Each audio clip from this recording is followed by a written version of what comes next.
It's another beautiful weekend and time again for TVC's weekly review of trending national issues, The Standpoint. And this is where we dissect issues that affect you and I without sentiment.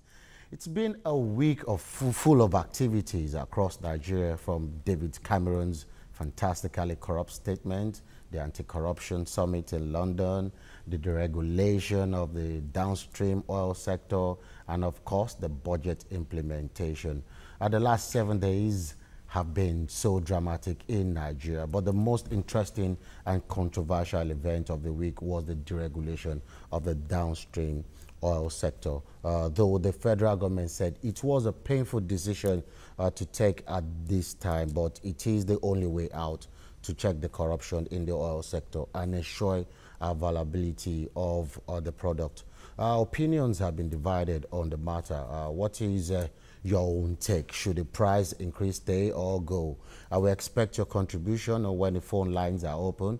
And away from that, the federal government begins the release of the 2016 budget fund already. The Minister of Budget and National Planning, Udoma said that in order to commence the implementation of the plan, which already is in the middle of the second quarter, the release of capital votes to MDAs would commence immediately to cover lost ground. Also, a professional independent monitoring and evaluation body has been put in place to ensure 100% implementation of the budget. In ensuring this, the ministries, departments, and agencies, that's MDAs, are to produce a monthly implementation report to the Ministry of Budget and National Planning. These will be collected and published on a quarterly basis on the ministry's website. And finally, the Niger Delta Avengers have given oil companies in the region to vacate within 40 days or face bloody attack. Where are we heading with this new group of agitators? These are the issues we shall be looking at on the program today. My name is Dakbo Aruwadre. When we return from the break, I will introduce my guest. Stay tuned.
Welcome back.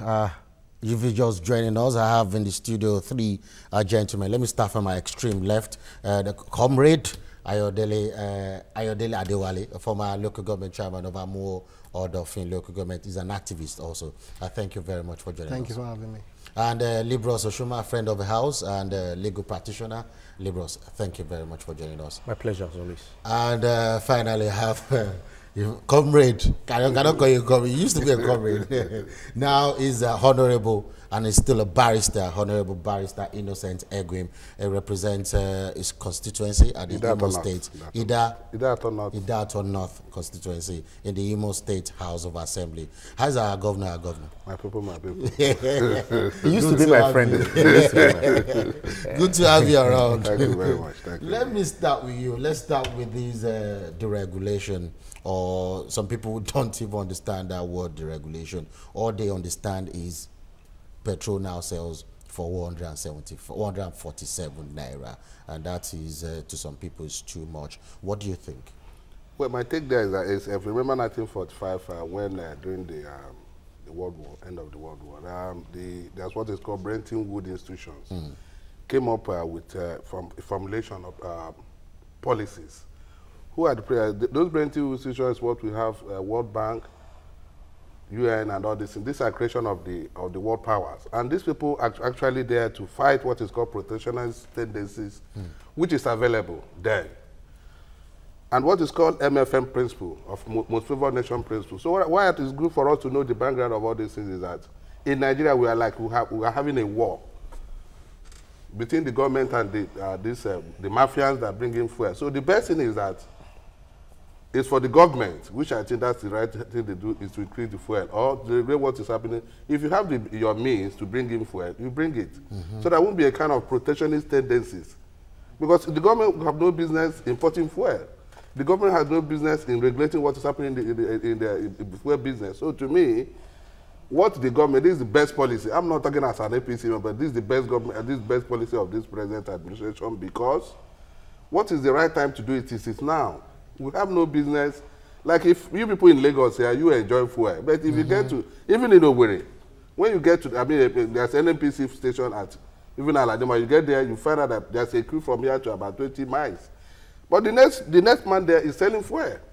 And he's selling about 200 naira. Okay. So you'll be wondering, why can't government, the issue of, the issue of giving a subsidy and all this, so let government allow people, the businessmen, because people have money out there, Nigerians that have stolen money out there, this is the way for them to bring in money. Bring the fuel here so that the fuel will be everywhere. And believe you me, immediately that announcement was made, everywhere in Igbo State there's fuel.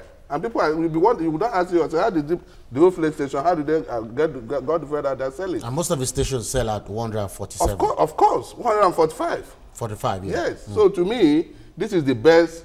Nigerians, I used to be an activist and I'm one. I believe this is the best. This is the best. People should not look at, especially the civil society shouldn't look at the immediate effect of this fuel increment. They should look at what is the overall things, because you find out that a lot of people are making money from this situation. You're selling a fuel of 6 naira 70 kobo, and at night people will move these things to the nearest filling station and selling it 200 naira. So why can't you make the thing open so that people can bring in fuel and sell? So to me, this is the best thing I think is one obtainable in this very present. Thank you so much, Honorable. What do you think otherwise, Libos? Not really. Not really. The question you would ask me is what has changed? Because a lot of people had asked me that question also. What has changed? A lot has changed from 2012 till today. In 2012, we had the price of crude was between $87 per barrel to at a point it was almost $100 per barrel, and then also we had a government that didn't show, the zeal to fighting wastage and fighting corruption.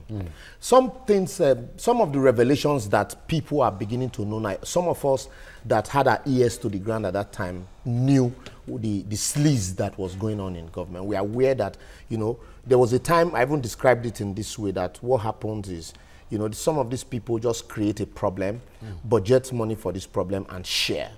And so, for me at that time, it was not possible for me to allow more money in the hands of people I know we're going to share it. And so at that time, the federal government was making about 2 billion to 2-point-something billion from proceeds of crude oil sales monthly. And so at that time, it was also convenient for us to save. And then because there is no society where there are no subsidies.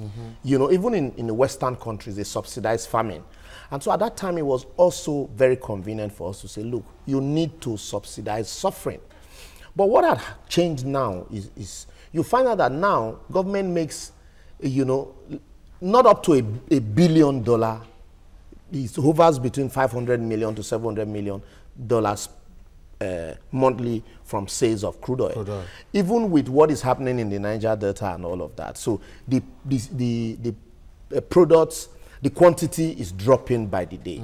And the next question, even the same, if you remember, towards the dying days of the last administration, the Okonjo-Iweala informed us that they had to borrow to pay salaries. Yes. There was basically no money, and there were about some said 200 million, some said $600 million outstanding payments of subsidy for marketers.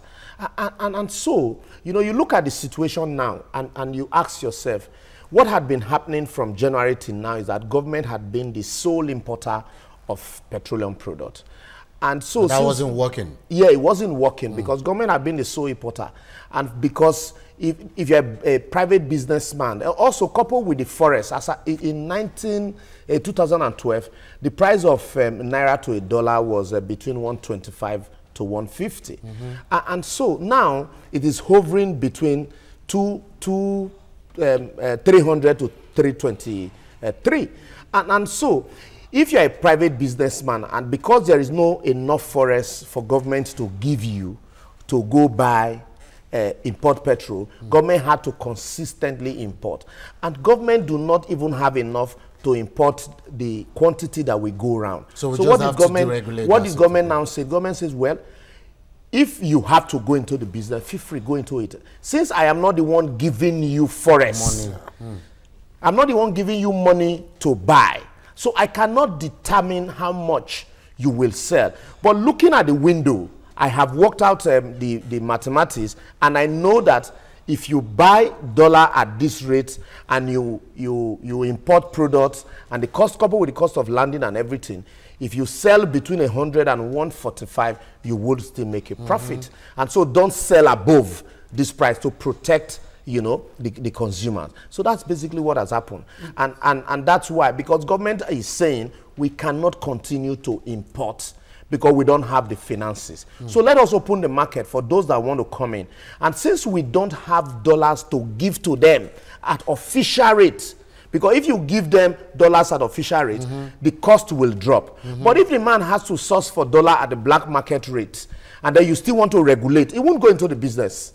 Yes. And so that is, to answer his question, that is why the moment the government hands off the sale of the product, you know, a lot of people, even people that were hoarding theirs to sell at black market, you know, had to release the product in the market. And so you now find that people are, those that have money would say, oh, look, I want to go into this business. But quickly, before you do that, I need to go to Comrade, because you've given us enough to even work with now. But what do you think, Comrade? If the NLC and some other bodies are coming out to say, no, it's not acceptable, we are going to go to the streets to protest. Even some members of the APC, like Dino Melaye and Shehu Sani, are saying, no, mother of all protests is not good.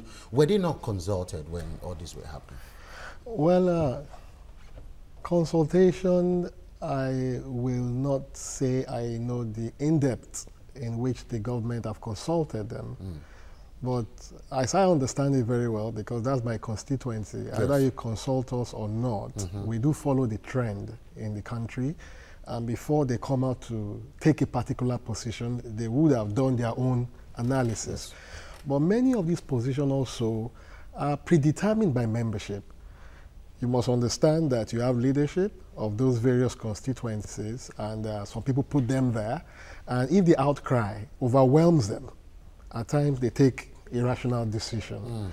For the NLC, I would say that they have all the facts in their hands. And for us to bail out Nigeria and Nigerians from this quagmire, they should be very realistic.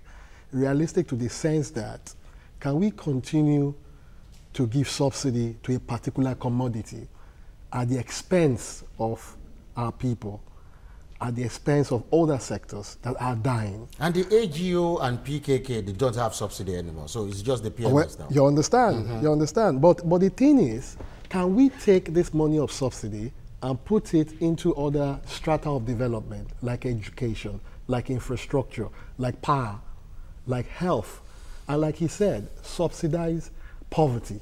You understand? I would rather say eradicate poverty, take this subsidy money, put it into agriculture. You understand? I've seen so many institutions now going on strike and all of that. The government should sit down with the labor unions, all labor unions. I say, okay, we are taking these subsidy funds, we are investing it here. You put up a committee to monitor. Because I believe that the greatest resource that anybody can acquire is human resource. And when you have it, you have human capital. And human capital can determine the wealth of a nation, like Japan, like China, like Korea, like US, and all of that. Many of these countries do not even have oil. They are not oil-based. They are technological based, and they are selling technologies in order to get more money than any countries that have these natural resources. And they are not doing bad. They are even doing very greatly well. But if you even look at our labor force, a lot of people have argued that many of our workforce are not prepared enough for the challenges of the job that they are undertaking. And that is why they will even go to just Benin Republic here, with due respect to the country, to even get laborers. What have happened to our skill centers? The skill center have the facility, but how endured are these facilities towards impacting positive knowledge that will make one independent? These are things that labor should look at. How endured are their membership, to the extent that labor itself cannot even guarantee that their members can take up challenges of power, regardless of the shenanigan that is in it. So those are issues that labor should look into, and they should think more of a socialist structure. In socialism, the working class take charge of all of these sundries. And if the working class have to take charge of these sundries, then the sundries must produce for the working class, for their comfort. Wonderful. And the leader of your party, Asiwaju Bola Ahmed Tinubu, said this is a necessary pain that Nigerians need to feel for now. What do you think the benefits are going to be in the nearest future? Enormous. Yeah, said some. Okay. Enormous. Like, you know, it's a common sense will tell us that, like my colleague have just said, if few individuals are making millions at detriment of the larger society, so the best thing is to actually close up the gap and open it up. That okay, you people are saying you are fuel importers or something. Yes. Everybody can. So what I'm saying in essence is that if I'm driving from here to Ibadan, or if I spend like 18 hours on waiting to buy fuel at 7 naira 50 kobo or something, then why can't I use the precious time to make more money? To make more money. So I sometimes I was saying, why is people, if you, like I say in Owerri, because that's where I say they are selling this station at Akwakuma is selling 200 naira. The one that is government owned is selling 670, and that some people are spending 3 days there. Why can't they? I mean, if no matter how poor you think you are, like, somebody should be able to go and make use of the time. So to me, this is the best option. We might not be able to know the impact now until maybe after 2-3 months, when the people, because sometimes you look at, you are lifting the veil of things that are happening within you. You wonder who are the owners of this property, who are the owners of this. Because when I was not in government, I would say politicians are see money, but some of these guys that are into the fuel racketing, you find out that they are making even more money than even the person at Asuro. Yes. So to me, it's the pain. It's like you go to Gene, they said, there's a language they said, you either, you were told to make gains. So what I'm saying in essence is that Nigerians, it's an appeal I'm making, of the Nigerians, I mean, APC is making now, that they should be able to have patience. Because this is the best thing that will happen to Nigeria. Because you find out that even the former president, like the minister have said, that the man lacks courage. Because some of these things are happening, you will not know. It's like a governor who has advisors. They come up to you to so dummy to you, and you are thinking that they have given you a positive advice. At the end of the day, your record is there. That but the last president, even though people will criticize one way or the other, but he came up with this idea of deregulation, of removal of subsidy. But some people said, no, we're not going to accept that. It's the same cabal, you know, like I'm saying, like my brother here just said, I'm just making a personal appeal. Because I have my people in my constituency, they have been calling me, why did the APC vote for you, why did you increase for? But I keep on telling them, it's good that you increase this thing, because some few people are making money. There are few people are making money at the detriment of the larger society. So to me, the best thing to have happened is for these things to be, and like the liberals have said, the people that are managing this affairs of this fuel something, it's good that they come up to say, this is what government have said now. They keep a cap. You must not say because of maybe the market forces. You must not say be above 145. And not that the government is controlling the price. But no matter where you source your foreign exchange, no matter where you bring in the product, you will not say more than above 145. And I think in the long run, or the later part of this government, you find that the Nigerians will say, we thank God. Because at the end of the day, the same cabal, because there's cabal everywhere in the NLC. Even somebody saying Melaya, who is making money, where is he making money from? These are cabals who are the fifth colony that are working. Government will not be working. These people are making money. So I'm surprised that people of his caliber will say he will push Nigerians out. When you are a parliamentarian who knows what is happening in the society or what's happening in government. So to me, I don't really in support that somebody should call up or the NLC should go to street because that's an increment where the government had decided that instead of this thing, few people are getting this in. Let us go back to what happened in 1945, like I've just given you historical background, where there's war and few people, see Mafians are getting this. They open up a protest, they close up the gap and they open up so that people will start bringing fuel, so that the common man in the village will be able to buy the product and pursue the legitimate transaction. Wonderful. Libros, because the same question I'm going to put to you too. That's that question of what happened in 2012, Occupy Nigeria. Why is it so different? Is it not the same thing Jonathan wanted to do? I will tell you the difference. I started with the difference. Maybe you didn't get me. And I told you it's a question, if you want me to sum it that way, it's a question of trust. And at that time also I gave you indices. Yes. How much a dollar was, how much government was making at that time, and then also how much quantity was available. But also you had a government at that time that was not ready, you know, to plug loopholes, that also was, you know, neck deep in the corruption. And so people looked at how much was coming in, how much they were getting, and then people said, look, you can't. I would not want to give more money to a man I know will misuse it. Look at what happened in Nemasa. Okay. No subsidy. But yet, you just sit down, you award a contract to a tailor of 900 million naira in a day, and he goes, the money is paid into his bank account, he goes withdraw, and he brings some for you. And so all of this were what people saw and said, look, if you are saying that you need to have more money for infrastructure, the one that we have given you so far, we are not even seeing anything. But what the difference now is that the little that people had given, they had seen that, oh, look, if we monitor this government very well, we have a man in the saddle, even though I don't believe in all of them, but we have somebody who is prudent.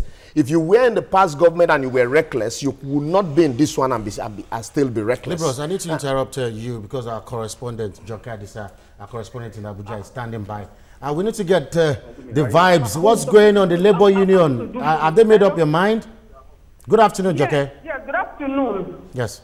Yes, I just stepped out. The briefing is just, we are into question and answer session. Okay. The NLC president, as on behalf of organized labor, the TUC president is also on seat. The civil society organizations, they are also here. So from what he has read, they have rejected the new pump price, and they are also urging the government to immediately revert to 6 naira 50 kobo, and that they arrived at the end of their meeting, the 5-point communique really, including the upper cost on the electricity tariff, the 45% that they just have to go back. Then they also have to revisit the privatization of electricity in the country too. So those are some of the highlights. But what is also important is that they have given the government up to Tuesday night to do what they have said, and in the event that they do not, they will resort to a mass action by May the 18th on Wednesday, that they will mobilize and that they will shut down the banks, they will shut down the economy until their voices are heard. Okay, you think they're very serious about these the threats they say? I mean, are they very serious? Well, to the extent that we have seen, we also have the Pengassan president here. We recall that it was also in the news that Pengassan and the oil workers generally as a whole endorsed the new price hike. But the Pengassan president coming here, it means he's saying that he's not, that they were misquoted. So we are still waiting to see, to also talk to him on what is being here means. So, but from what we have seen, the fact that he's there alone will also tell us that, okay, maybe he's not in support, but maybe he's also in support of what organized labor is doing, rejecting the new pump price. Okay, are you insisting that, because you said the Pengassan boss, are you saying that it was not, Pengassan wasn't consulted? What about the NLC? Because it was stated that the leadership of NAS, the NLC, Pengassan, TUC, everybody was part of the meeting to reach the conclusion. Yes, we also put that question to them. Yes, they were there, but what they said was that the government did not give room for negotiation. That they invited them the day before, they divided them on Tuesday, so they were there for the meeting on Wednesday. And that when they were told that when they were told that the government has resolved to peg the fuel price at 145 naira, they told them, okay, we have heard, but we will need to go back to our constituents to be able to tell them what you have said, so that we'll get back. So they said at that point that they had to rise from the meeting, and insisted that they do not have any authority to agree or not agree, but they needed to go back to their people to put it before them and let them make a decision. Okay, did they talk about the minimum wage again? Because you know they said they should peg the minimum wage to, is it 57? Yes, they have said that what they are saying is that they want the status quo to remain, that the government should go back, then they will not start from there. That they have also put before the government some demands which have not been met. And until those things are addressed, the government does not have the right to unilaterally increase the price of fuel. One other issue that also came up is the composition of the boards of the PPPRA and the NNPC. They are saying that this increment, this action of the government is illegal in itself, because what the law says is that it's only the PPPRA that can determine what price this fuel product should be sold. Okay. So, and that in the event that they have not considered the board, the government cannot on its own do that. Okay, thank you. So, what should we be expecting next week? Are they going to hit the street, ground the economy? Yes, that's what they have said. They said when? By Wednesday. If by 12 a.m. by the close of Tuesday, okay, their demand, government fails to do as they have demanded, a mass action will begin. Okay. And they are also calling on Nigerians to store their homes with food for as long as the action will last. All right, then. Will not work. Airports, they will shut down the economy in short.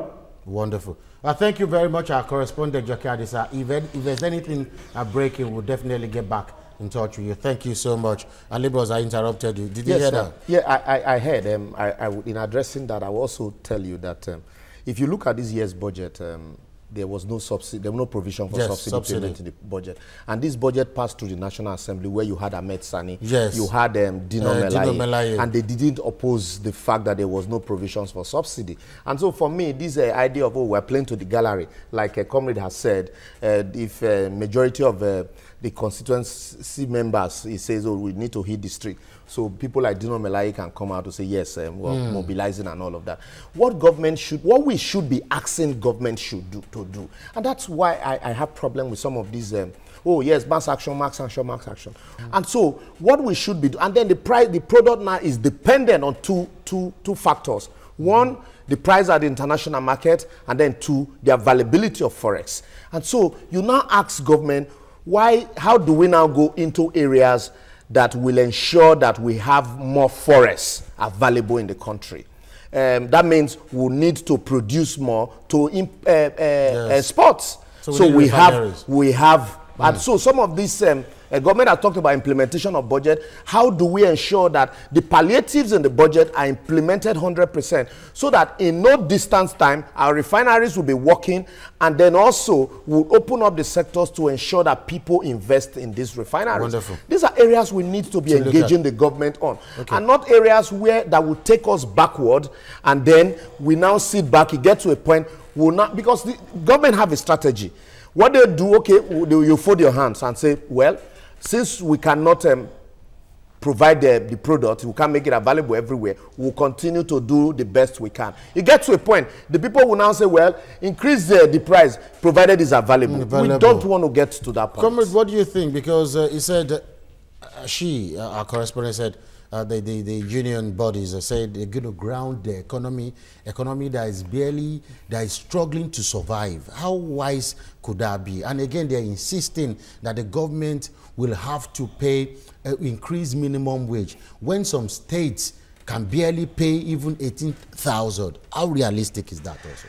Well, first and foremost, those are language that we use in order to get government to come to the table to talk. First and foremost. And I take all these protests because as a comrade, that's why I take all these protests. Well, those are language we use to make you understand that we are serious, to try to call for negotiation.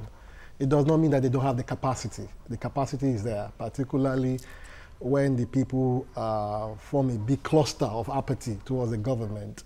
But quite fortunate, or fortunately for us, this government is a listening government. We have a president that has a lot of credibility. Okay, your people are talking now. Let's listen to them. The NLC is talking. Why are we listening? As the sharp division within the house yesterday, within the affiliate units. Okay, if anyone already can have questions. You don't do now. Let him answer. Let's. Okay, let me have. That should be the last. No, let us say now. Let us say it as the last. Okay, last. So they are not listening to other people asking. Mr. President, good afternoon, everybody. My name is Helen Shokjoka. I report for Voice of Nigeria. My first question, sir, you mentioned a series of things that will happen beginning Wednesday, including an indefinite strike. I want to know if all of these will happen the same Wednesday, or you're taking off some things will start flowing up to. Exactly when are we going to see this indefinite strike? Then number two, sir, with all of these things happening, I want to ask, at the end of the day, and government decides that 145 naira remains, the position you had put forward before now about a new national minimum wage of 56,000 naira, will it still be what you want? Will it still be happy with that amount, or you have to go back to the drawing board? Thank you. My appeal is please listen to the questions put by your friends or colleagues so that you don't repeat. Yes, and after President's reaction, we are going to take more questions from colleagues, the Guardian and the Punch. Thank you. Well, let me start from the last question. The issue of minimum wage, as you all know, is treated on its own as an entity. When we get to the riverbank, we'll find a way of crossing it. And a comrade said the issues of invitation from the office of the SGM. We have not had any invitation. As far as we've not had any invitation. So if they have, we don't shy away from meetings, but we are very, very practical when it comes to issues that are supposed to be addressed in the best interest of Nigerians. The issue of refinery, over and over, we've said it. Our affiliates have said it, but we've not had any improvement on that. And it will keep reoccurring until we address them appropriately.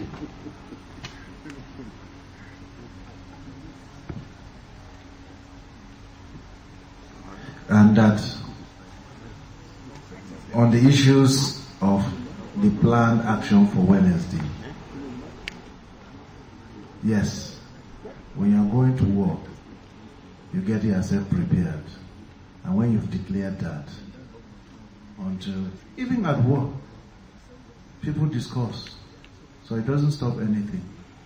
But what we are saying is that whatever action or decisions that are taken in the interest of Nigerians should be that will benefit Nigerians. You are aware of what the cost of transportation is now. Today, those who are in the outskirts of Abuja, coming into Abuja, you know what you have paid. You know what the exchange rate between. So welcome back. You heard from the horse's mouth. I mean, Comrade, I was with you. He said they are going to war. During war, he said, there could be dialogue. But it seems, are we going to add to the sufferings of the people with all this? They're grounding the economy? Well, my advice to Labour is to seek a route of quick dialogue, and the government also should work 24 hours in talking to them, and they also should leave their constituency on zero alert. I don't want to use the word red alert. Zero alert, where you can quickly call them, get back to them, talk to them, and all of that. Because what I see is beyond the leadership now. The followers are agitated, and naturally every follower will want you to create whatever thing from nullity in order to cushion the effect of pains. But the leadership there should be able to work out realities. What are the realities on ground? You want PMS at X amount of funds. Do we have the infrastructure to produce this? Yes, we want us to continue with subsidy and to continue to pay for subsidy and all of these things. Who are we paying to? You understand? Can we have a better options of bringing this thing in and readily available for everybody? Is it true that Nigeria is broke? Labour has all of those facts in their hands from their sister unions. They have all the facts. They know how much is in their coffers. Because for the money to come in, it will go from desk to desk from the clerk before it gets to the president's office. So they know the facts. So they need to be realistic about the situation on ground and let Labour also help this government to work out a solution. Labour is there. We used to do it. We will challenge you with a figure. We will challenge you with a solution. It's not just about polemics or rhetorics. We will challenge you with the facts and tell you that this is visible. And so some of the points you've mentioned now are the reasons why the 2012 subsidy for protest 2012, is different from this. It was a case of trust and a case of leadership. The people did not trust that leadership. The same leadership that will tell you, let us fast and pray for this country. And the leader is there, drinking champagne, eating caviar, and all of that, while we are fasting. But we have a president that is ready to fast with you, work with you, and get to the solution with you. I will save the money. And save the money for better use. Okay. Those are two clear-cut situations. Okay, wonderful. As we round up on this section, can we quickly, what's the message for NLC, Labour? Well, the message here is that I'm still making that appeal, and maybe before they should see reality.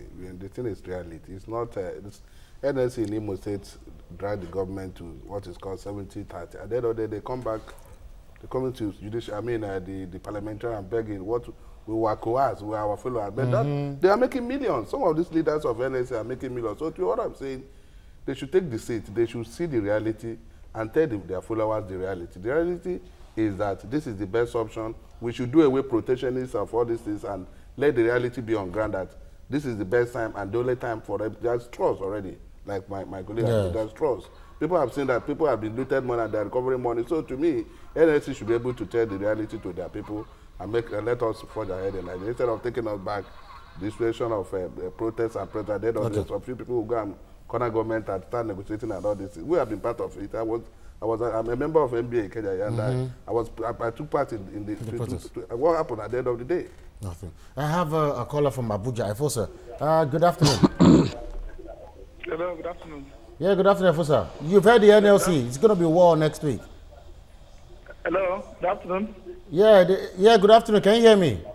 Yeah, I can hear you. Yeah, your contribution, please. The NLC says it's going to be war next week. What do you think? Yeah, we agree with what they say. Let's listen and hear what their plan of action is for next week. Hello, can you hear me? Yeah, I can hear you. I can hear you. Continue. Yeah, but we also want, on the part of the government, let them also tell us how they intend to strengthen their regulatory agencies like DPRO, where we have a situation where we'll see the fuel meter writing 145, but it's actually selling at 200. So they actually need to work on that. And as well, the issue of regulations. If they are going to peg it at 145, telling us, oh, it will exceed 145, these people can come together and put on and increase the price. Okay. So let them tell us how they intend to mitigate all those challenges. Okay. John, but we trust this government. We also know that they have good intention for us. All right. Let them just give us a plan so that we can actually see. All right, and thank you very much, Efosa, for that. The message for Labour as we round up on this. Yes, like I said before, and then taking it from where Efosa stopped. The clear reality, and Comrade said something, these figures are in the hands of Labour. These leaders, they know what's happening. And so what we should be asking for now is providing alternatives. We say, okay, these are alternatives that are workable. How do we diversify the economy to ensure that agriculture, we can even export agriculture and earn more dollars from it? How do we ensure that we have increased tariffs in electricity? How do we ensure that there's more electricity for people so that the use of generators will be drastically reduced? And so once that is reduced, you know that in powering you just need PMS to power your car.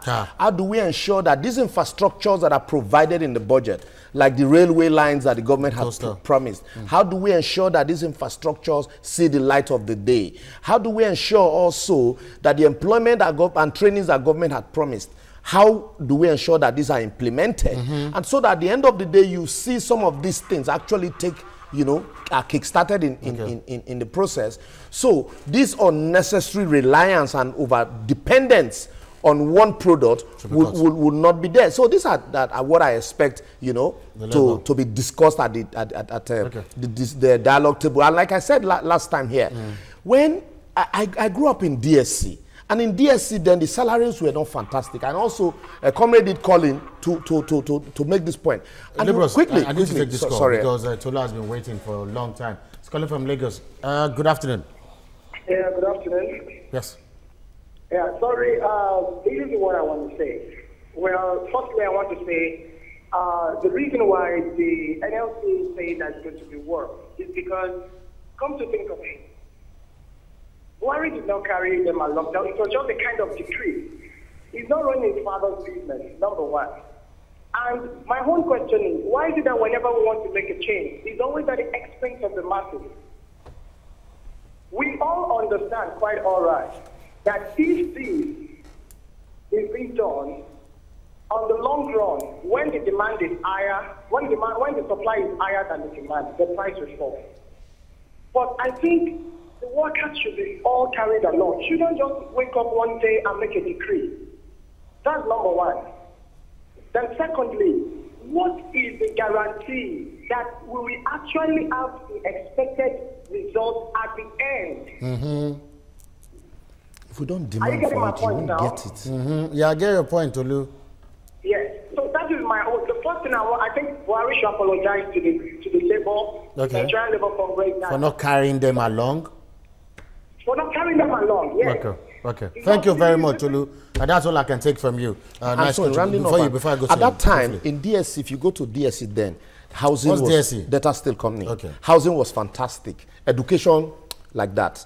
Health facilities, no problem. And so there was no over-reliance on salary because the infrastructures and the basic amenities and then it was just agriculture that was giving them much. Exactly. And so what had happened to plans and programs like that? Do you know that if Labour, in collaboration with government, says, okay, now those days we talk about housing for staff quarters, but now they are no longer there, and so everybody will have to, struggle for the few houses that are available from the private landlords. And so once the supply is lower than demand, then definitely prices will go up. Yeah, wonderful. Now, what do you think? Because the callers are saying, okay, we need to carry the NLC along, apologize to the NLC, and what's the assurance that, okay, all these that you've said, we're going to meet up with them, and again, the DPR, the PPR, they have to do a whole lot. All the arrows. Well, I differ from that saying a bit, because I'm not in the mainstream of government right now. I'm in the circle of government. I'm not in the mainstream. So I don't know the level of consultation. But I believe that the Minister for Labour and all of that should have commenced such process before we got to this. But I only appeal to Labour that we should go back to the tradition. And I was privileged to be part of the tradition when Dr. Beko Ransom Kuti was alive, when we formed JAF, the Joint Action Forum. Dr. Beko was the chairman of JAF. I was secretary of JAF. I was privileged. Labour was part of JAF and various civil society organizations. Before we start up a struggle, or if any contentious issues come up, we form a committee to go and dissect that issue, come up with a workable resolution, and we put it before the government.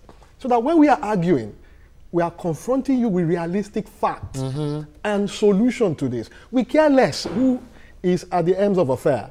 We're only telling you that, look, this is possible, we can do this, and this can be done better, and we give it to you. Wonderful. And we monitor it. Wonderful. Richard is calling from Kogi. Good afternoon, Richard. Hello. Yeah, good afternoon, Hello, good Richard. Afternoon. Hello, good afternoon. Yeah, good afternoon. Your contribution waiting for you. Oh, okay, please. I just want to raise a contribution. Okay. Telling Nigerians that maybe go on strike or any other thing is not the solution to the whole thing. I want to believe that the direction at which the president is going to now is all it needed is for us to support him with all efforts and make sure that every money that is being taken away from the subsidy is going to the right direction.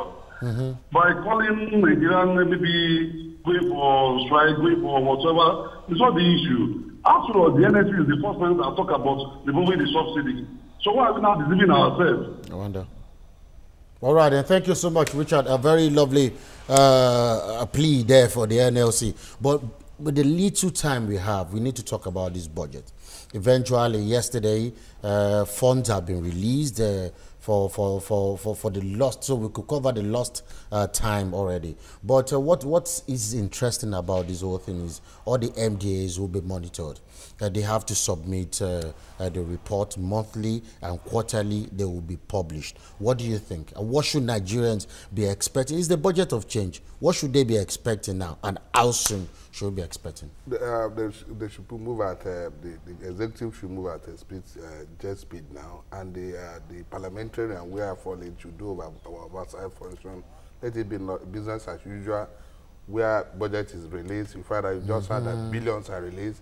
It will go to private pockets. So all the three arms of government, this will be executive, judiciary, and legislature should all be working, because government is all about that separation of power should come in now. Yes. And our president has put something on the table for Nigerians to say, hey, I'm sincere. Because there's sincerity from the man. I mean, for some of us to key into his vision and his ideas and follow him, I believe this time around, Nigerians will see the real dividend of democracy, and because there will be implementation.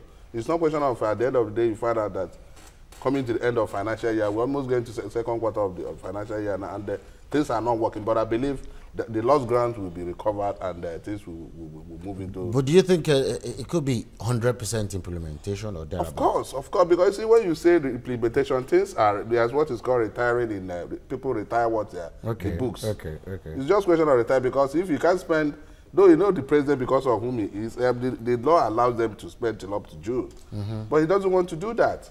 Because in the past, what the people is, they find out that people will be retiring, crooking up books to cover up the money they have stolen. But they say no, until they have the parliamentarians have passed this, they bring this budget to me. People cannot start digging into the money and start spending it. So, unlike what is obtainable before, where you see a ministry will come up, the money they have spent, they will just crook up papers and retire them. So it's not done. It's not done that way now. So to me, they will move at a jet speed, and believe you me, in the next 1 month or 2 months, this will be happening. Because it's to our favor. As a politician, it's to my own favor that if I get back home and there's light, the road leading to my place is done. So people will like to say that this man who have voted for him, he's doing well. But if some people, this money is going to private pockets, my brother, it is not good. And this man that has contested election for 3 times, those bets is the best thing to happen to us. You should know. I totally believe Liberals, what do you think? I say it's a scratch your back, because you have 60 billion now for the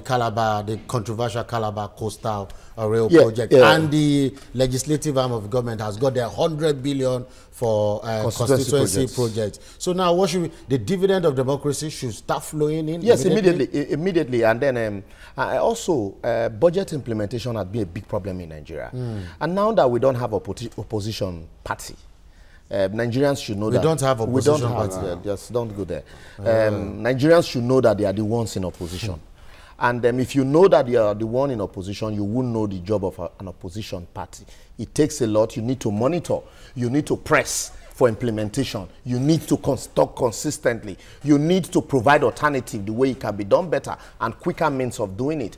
And until we do that, because also this government, from what I see, does not seem to me to be government in a hurry, to do things in a hurry. But they should. They should, because right from May last year till now, they've been so lackadaisical in implementation. That's what led to this budget delay also. And so, thank God, now they said they will start the preparation of the 2017 budget, you know. But now that we have passed this, there is need for us to hit the ground running. And there is need for the people to sit down, look at that document, highlight them. Because in other climes, once money is budgeted, it is deemed appropriated.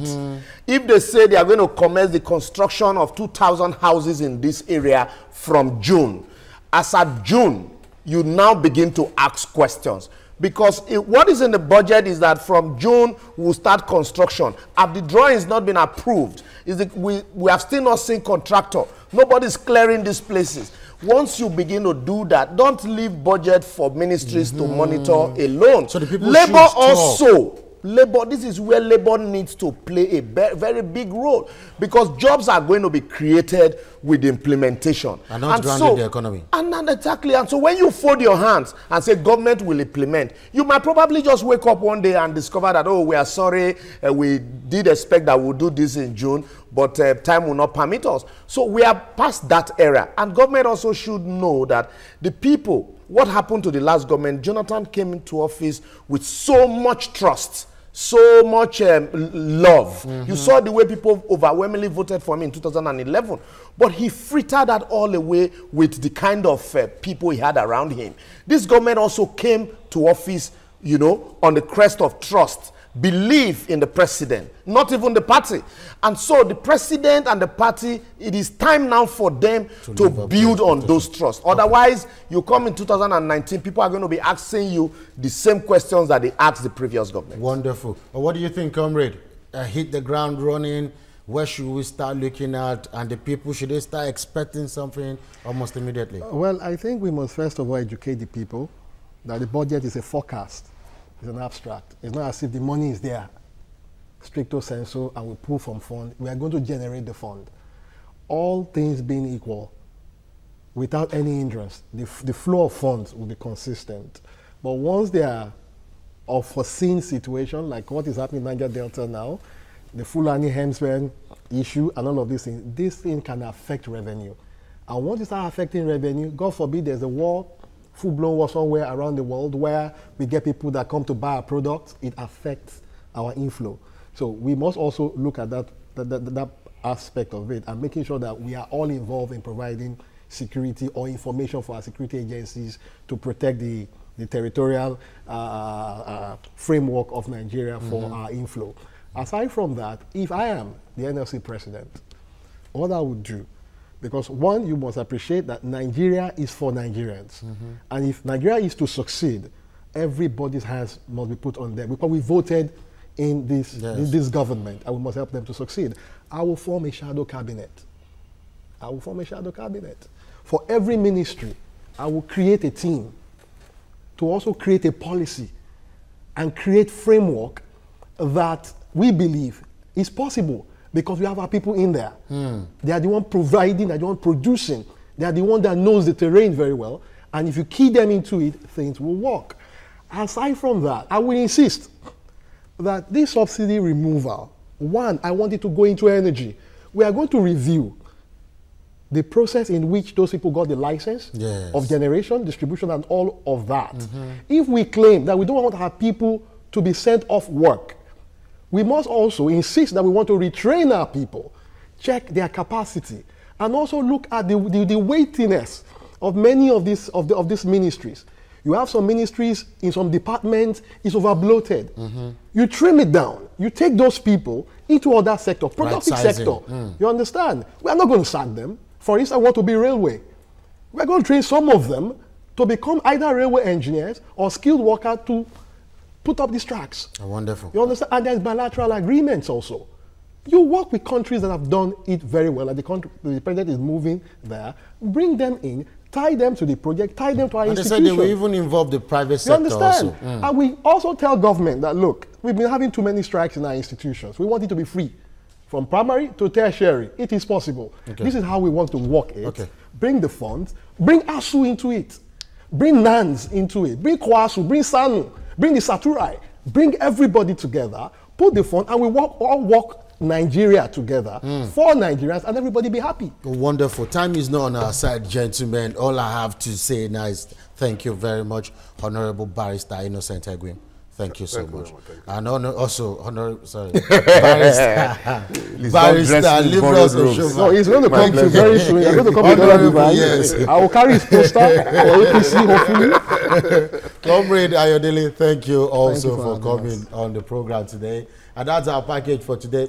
And thanks for being part of the program also. And let's do it again next week. And my name is Dakpo Aruwadre. Bye for now, and God bless Nigeria. Our higher organs.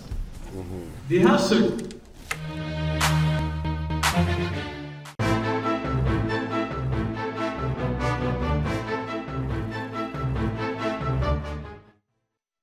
Of all of us, and that of also their specific